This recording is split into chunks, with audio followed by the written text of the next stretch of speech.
یہ صحرا کی تصویر ہے، تو ہم اونٹ کی تصویر کو صحرا کی تصویر کے ساتھ ملائیں گے۔ اسی طرح اس ایکٹیویٹی کو کمپلیٹ کیجیے اور جلدی سے واپس آئیے۔ پیارے بچوں، آپ زمینی اور آبی مساکن کے بارے میں بہت کچھ جان چکے ہیں۔ اب ہم ایک ایسی سرگرمی کرتے ہیں جس کے نتیجے میں آپ کے ان تمام کانسیپٹس کی کافی ریویژن ہو جائے گی۔ تو اپنی کتاب کا صفحہ نمبر 8 کھولیے۔ اس پر ایک ایکٹیویٹی دی گئی ہے۔ اس ایکٹیویٹی میں آپ کو 4 مساکن کے نام دیے گئے ہیں۔ ان چاروں مساکین کی دو خصوصیات آپ نے تحریر کرنی ہے، جیسے کہ پہلا مسکن ہے صحرا، دوسرا مسکن ہے جنگلات، تیسرا ہے برفانی علاقے اور چوتھا ہے آبی مسکن۔ اب ان تمام مساکن کی آپ نے دو خصوصیات خالی جگہ میں لکھنی ہے۔ جلدی سے اس سرگرمی کو مکمل کیجیے اور واپس آئیے۔ اب ہم بڑھتے ہیں اس پیریڈ کی آخری سرگرمی کی جانب۔ اس سرگرمی میں آپ نے مختلف مساکن اور ان میں رہنے والے جانوروں اور پودوں کی تصویریں اکٹھی کرنی ہیں۔ ان تصاویر پر مشتمل ایک چھوٹا سا کتابچہ بنائیے اور اپنے ہم جماعت ساتھیوں کو دکھائیے۔ آئیے بڑھتے ہیں اگلے پیریڈ کے تصورات اور سرگرمیوں کی جانب۔ اس پیریڈ میں طلباء ایک SLO کو کور کریں گے۔ اس SLO کو کور کرنے کے نتیجے میں طلباء اس قابل ہو جائیں گے کہ وہ ان سرگرمیوں کی شناخت کر سکیں جو قدرتی مسکن پر اثر انداز ہوتی ہیں۔ میں اساتذہ کو یہ بتاتی چلوں کہ آفاق DLP نمبر 2 میں آپ کو اس SLO کو اچیو کرنے کی تمام میتھڈالوجی تفصیل کے ساتھ دی گئی ہے۔ پیارے بچوں، اب اپنی کتاب کا صفحہ نمبر 5 کھولیے۔ اپنی کتاب کے صفحہ نمبر 5 پر آپ کو یہ پڑھنے کو ملے گا کہ انسانی سرگرمیوں کے مساکن پر کیا اثرات مرتب ہوتے ہیں اور اس کی وجہ سے جانوروں اور پودوں کی زندگیوں پر کیا اثر پڑتا ہے۔ جلدی سے اس صفحے کو پڑھیے اور پھر واپس آئیے۔ مجھے امید ہے کہ آپ نے اپنی کتاب کا صفحہ نمبر 5 غور سے پڑھ لیا ہوگا۔ آئیے اب ہم بڑھتے ہیں ایک سرگرمی کی جانب۔ یہاں پر آپ کو ایک ٹیبل مہیا کیا گیا ہے۔ اس ٹیبل پر آپ نے ان انسانی سرگرمیوں کے نام لکھنے ہیں جو کہ مساکن پر اثر انداز ہوتے ہیں۔ بسم اللہ الرحمن الرحیم۔ السلام علیکم۔ ہم نے یونٹ 1 کا پہلا حصہ مکمل کر لیا ہے اور اب ہم بڑھیں گے یونٹ 1 کے دوسرے حصے کی جانب۔ جیسا کہ آپ اس اکیڈیمک کیلنڈر میں دیکھ سکتے ہیں کہ پہلے یونٹ میں ہم نے 2 سبق کور کرنے تھے، تو پہلا سبق ہم نے کور کر لیا ہے۔ اب ہم بڑھیں گے سبق نمبر 2 کی جانب۔ جی، تو آپ کی درسی کتاب کا سبق نمبر 2 ٹرم 1 یونٹ 1 کا حصہ ہے اور اس کو ہم تیسرے اور چوتھے ہفتے کے پہلے دن میں کور کریں گے۔ آئیے سبق نمبر 2 کا آغاز کرتے ہیں۔ سبق نمبر 2 کا عنوان ہے جانداروں میں تبدیلیاں، اور اس سبق کے مجموعی طور پہ 2 SLOs ہیں۔ آئیے بڑھتے ہیں پہلے پیریڈ کے تصورات اور سرگرمیوں کی جانب۔ اس پیریڈ میں ہم 2 SLOs کور کریں گے۔ ان دونوں SLOs کو اچیو کرنے کے نتیجے میں طلباء اس قابل ہو جائیں گے کہ وہ جانداروں اور پودوں کے دورہ حیات کے مختلف مراحل کا تصاویر، مشاہدے اور ویڈیو وغیرہ کی مدد سے موازنہ کر سکیں۔ اس کے علاوہ وہ جانور اور پودے کے دورہ حیات میں ہونے والی تبدیلیوں کی شناخت بھی کر سکیں گے۔ اساتذہ کرام، آفاق نے آپ کی رہنمائی کے لیے DLP نمبر 3 میں ان SLOs کو اچیو کرنے کی تمام تر میتھڈالوجی مہیا کر دی ہے۔ یاد رہے کہ یہ ٹرم 1 کے پہلے یونٹ کا تیسرا ہفتہ ہے۔ اب میں مخاطب ہوتی ہوں اپنے اسٹوڈنٹ سے۔ جی تو پیارے بچوں، کیا آپ ایک اور دلچسپ سرگرمی کے لیے تیار ہیں؟ جلدی سے اپنی کتاب کا صفحہ نمبر 9 کھولیے۔ اس سرگرمی کو غور سے دیکھیے اور دی گئی انسٹرکشنز کو بھی غور سے پڑھیں اور اس سرگرمی کو مکمل کر کے جلدی سے واپس آئیے۔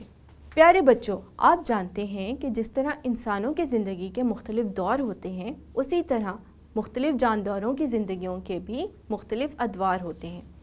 آج کے سبق میں ہم تتلی کے دورہ حیات کے بارے میں پڑھیں گے۔ اس بارے میں تمام معلومات آپ کو آپ کی کتاب کے صفحہ نمبر 10 پر دی گئی ہیں، تو جلدی سے اپنی کتاب کا صفحہ نمبر 10 کھولیے اور تتلی کا دورہ حیات غور سے پڑھیے۔ اگر آپ کو کوئی بات سمجھ نہ آئے تو آپ اپنے والدین یا اپنے اساتذہ سے پوچھ سکتے ہیں۔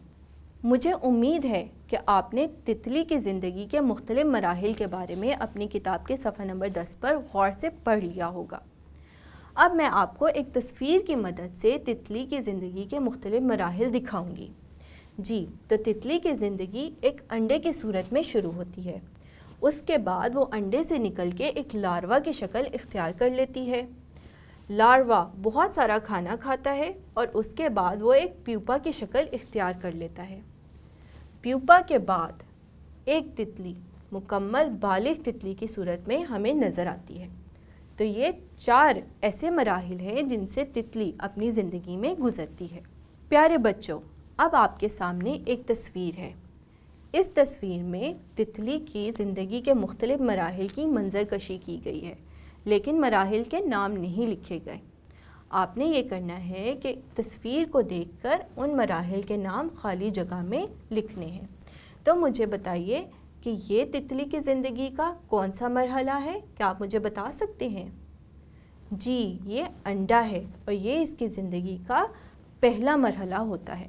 اسی طرح آپ نے تتلی کی زندگی کے باقی مراحل کے نام بھی لکھنے ہیں۔ آئیے بڑھتے ہیں اب اگلے پیریڈ کے تصورات اور سرگرمیوں کی جانب۔ اس سبق میں بھی ہم 2 SLOs کور کریں گے۔ ان دونوں SLOs کو کور کرنے کی مکمل میتھڈالوجی آفاق DLP نمبر 1 میں ٹرم 1 یونٹ 1 کے 4تھے ہفتے میں فراہم کر دی گئی ہے۔ ڈیئر اسٹوڈنٹس، پچھلے لیسن میں آپ نے تتلی کے دور حیات کے بارے میں پڑھا۔ آپ نے پڑھا کہ ایک تتلی اپنی زندگی میں کون سے مختلف مراحل سے ہو کر گزرتی ہے۔ آج ہم مینڈک کے دور حیات کے بارے میں پڑھیں گے اور جانیں گے کہ وہ کون سے مختلف مراحل ہیں جن سے ایک مینڈک اپنی زندگی میں گزرتا ہے۔ تو اپنی کتاب کا صفحہ نمبر 11 کھولیے۔ اس پر ایک ڈائیگرام دی گئی ہے جس میں مختلف تصویروں کی شکل میں آپ کو بتایا گیا ہے کہ کون سے مختلف مراحل سے ایک مینڈک اپنی زندگی میں گزرتا ہے۔ اس کو غور سے دیکھیے، اس کا مطالعہ کیجیے اور پھر واپس آئیے۔ پیارے بچوں، مجھے امید ہے کہ آپ نے مینڈک کی زندگی کے مختلف مراحل کے بارے میں پڑھ لیا ہوگا۔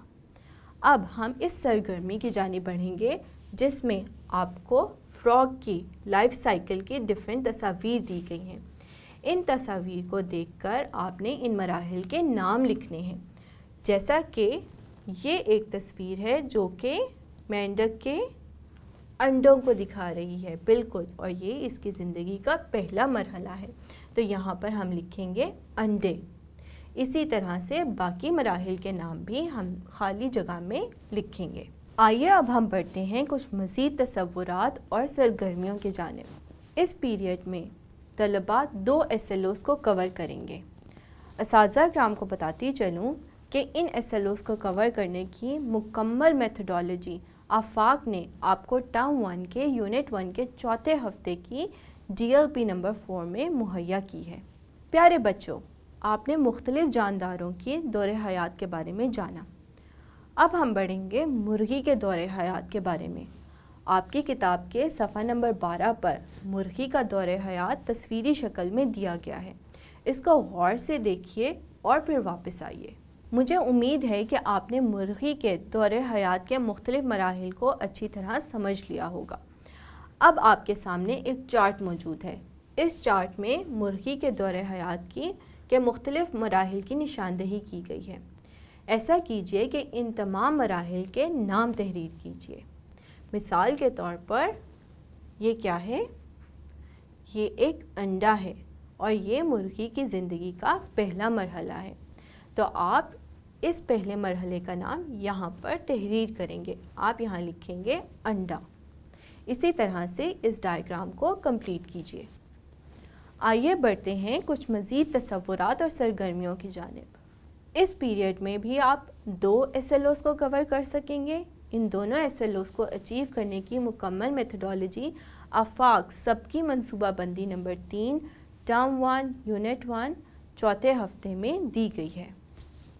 اسٹوڈنٹس، آپ نے جانوروں کی زندگی کے بارے میں بہت سی معلومات آج حاصل کی۔ آپ نے دیکھا کہ مختلف جانوروں کے زندگی کے مختلف مراحل کیا ہیں۔ اب ہم بڑھیں گے پودوں کی زندگی کی جانب۔ جی، پودے بھی جاندار ہوتے ہیں اور وہ بھی جانوروں کی طرح گرو کرتے ہیں، یعنی نشوونما پاتے ہیں۔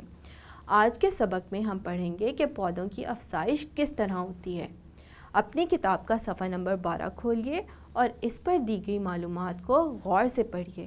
اگر کوئی بھی چیز آپ کو مشکل لگے تو آپ اپنے والدین اور اساتذہ کی رہنمائی حاصل کیجیے۔